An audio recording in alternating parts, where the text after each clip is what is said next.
Guys, আপনাদের জন্য আজকে নিয়ে এসেছি নতুন হাইব্রিড জাতের মূলা। দেখেন এই মূলাগুলো দেখছেন কি সুন্দর মোটা হয়েছে এবং একটা দাগও নেই। দেখছেন এখানে কোনো একটা দাগও নেই। আপনারা বুঝতে পারছেন যে এটা কোন জাতের মূলা। এটা হচ্ছে মল্লিকা সিড কোম্পানির হাইব্রিড মুক্তি মূলা।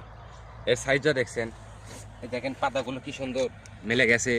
মূলাগুলো এখানে হারভেস্ট করা হয়েছে আজকে। এই দেখতে পাচ্ছেন এই যে এখানে অনেকগুলো মূলা হারভেস্ট করছে আজকে।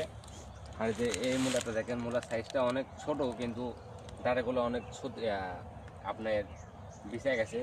আর এখানে আসেন, এখান থেকে হারভেস্ট করা হয়েছে। আর এই যে এখানের এখন পর্যন্ত কোনো হারভেস্ট করা হয়নি। দেখতেই পাচ্ছেন এই মূলাগুলো কি সুন্দর মোটা তাজা হয়েছে।